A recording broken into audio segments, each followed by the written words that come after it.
Well, shooters and reloaders out there, fortune cookie from the hot lead zone coming to you, and the topic of this video has peripheral to do with firearms, but it's all about world trade and the world market. And the reason I bring this up is because we're hearing a lot about world trade these days, the policies out of Washington, how it affects world trade. And a lot of us have our own opinions about world trade. In talking to a lot of you out there in comments, you all want to buy American, and that's a great thing to do, but you can't help getting involved in purchasing goods from world trade. As much as we want to buy American whenever possible, if we only did that and never bought anything else from another country, the problem is that we are all tied together economically by the world market. And what affects one trading partner affects others. So that it doesn't do us any good to have economies of other countries collapsing. We're all in the world market together. So it wouldn't hurt us to buy some goods from overseas. And you can't help that anyway. Well, what happened was my wife was shopping at the World Market store, and that, of course, is Cost Plus. And what kicked us all off was these Tim Tams. These are delicious cookie biscuits that can be eaten just on their own, or they can be eaten as part of a dessert, especially with the Tim Tam Slam that we did a video on just recently. Now, you can get these at some Safeways, but if you don't have a Safeway that has it, carries it, Cost Plus or World Market has Tim Tams. Now, as we mentioned already, that the Australians are fantastic, and we get our high-tech bullet coatings also from Australia. But their exports also are these Tim Tams, and they produce our gunpowders that we really like Hodgdon Varget comes from there. And this is information from Matthias W. So thank you so much, Matthias W., for pointing that out for us. Plus, let's not forget that Australia has the world's largest reserves of lead ore. They got 36 million metric tons of lead in Australia. That's twice as much as number 2 in the world, which is China. So I was telling Matthias that even Vegemite, which is a very popular spread used in sandwiches made in Australia, who knows, we might have Vegemite in some of our secret sauces used by some of our food chains or our fast food restaurant chains, this kind of thing. So to give you an idea of the world market, my wife also got me some of these jalapenos. And why not? Because after all, jalapenos are nice and hot for the hot lead zone. And these are a product of Peru. Now, Peru, very interesting country. If this was the continent of South America, Peru is located right there. And Brazil is right here. And Peru is interesting because it has a big coastline with the Pacific Ocean. It's got mountains, the Andes, and it's got the flat coastal zones, and it's got the jungle area that is the Amazon, but the main population center is Lima. The interesting thing about Peru is that the capital area of Lima is actually the 7th most populous urban center in the Americas. That's all of North and South America. I know that seems hard to believe, but that's Lima, Peru.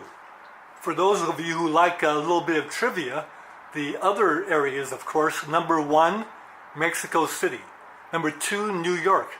Number 3, Sao Paulo, Brazil. Number 4, Los Angeles. Number 5, Buenos Aires, Argentina. And number 6 is Rio de Janeiro, Brazil. And then number 7, of course, is the Lima area of Peru. Now, of course, these population figures are for the Americas only, North and South America, not the world. Also, depending on the geographic cities zones, if you include some of the bigger zones, then you got the numbers. But if you use a different definition of the city, then you might have different numbers for these. But anyway, that gives you an idea. So here's a question for you. Where is the biggest population center on planet Earth? And the answer is Tokyo. 37 million people live in Tokyo.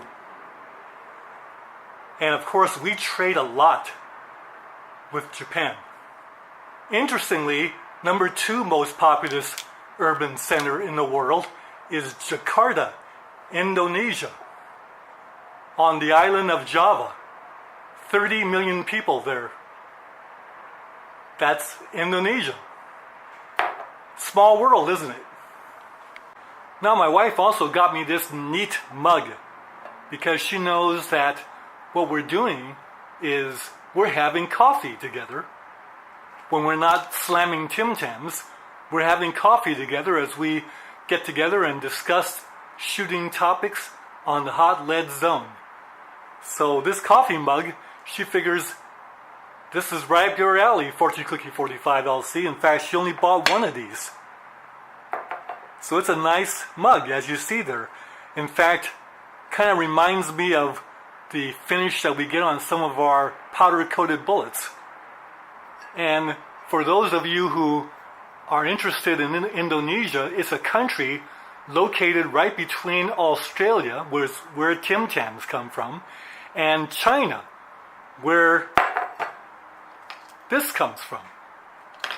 And what Indonesia is the 4th most populous country on planet Earth. So how's that for being a major situation there? Indonesia is a country that has 17,000 islands, and Java is their biggest population center with half their population. By the way, you might be interested to see where the stats came from that I'm using in this video. This is from the United Nations Population Department and also from the U.S. Census Bureau. And what we have here are population figures that have been updated as of March 2017, this year. So notice, yes, Indonesia is in the 4th position, most populous country in the world. But the United States is in the 3rd position, and China and India both have over 1,300,000,000 people, well over that. So when you look at that, these 2 countries have over 1 billion people than the United States does each. And they are way ahead of the rest of the world. And yes, when you talk about the most populous metropolitan areas in North and South America, look at the United States, Brazil, and Mexico are in the top 10 in most populous countries. So it makes sense that the metropolitan areas with the highest densities are there. In fact, 2 of the high density areas are in Brazil, and 2 in the United States, New York and Los Angeles. But perhaps the point that we're trying to make here, if you look at the projections for 30 years from now, what the population is going to be like then, and this affects all of you out there who are 20 to 50 years old. China is actually going to go down in population because of their population control policies. But India is going to explode.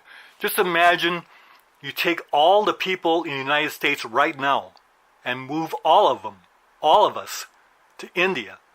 That's how many people that India is going to have in 30 years.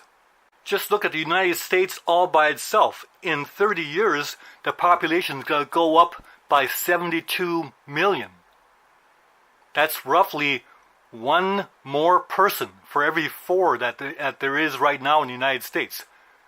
So think about the congestion and the difficulty getting rides at Disneyland. If you think now is a problem, it's going to be a lot worse in 30 years. And 30 years doesn't take long to happen.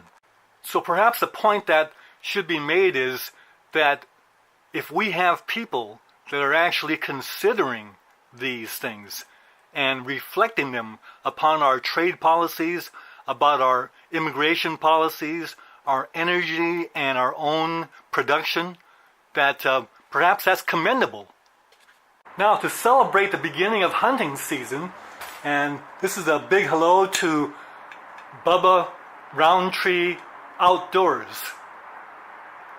Runs a great channel out there, takes care of the shooters in his area, gives information to shooters everywhere, and also takes care of his congregation out there. This is an antler, but it's also a bottle opener. Celebrate the beginning of hunting season. But anyway, this is made in China. Now I know, boo on that, right? But you can't help it. China is one of our major trading partners, as is in fact Indonesia.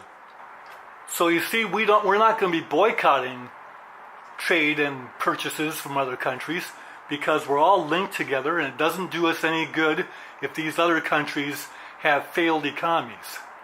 In fact, that would probably destabilize the world. Anyway, to balance everything off, here's good old Ovaltine, US made. And these other countries buy products from us also. We don't hear about that very much, but they do. And the new president promises to make the trade balance more equal, and to have us not be second place in trading agreements and trading practices any longer. That sounds pretty good to me.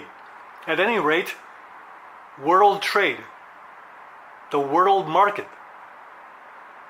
Fortune Cookie 45 LC, bye for now.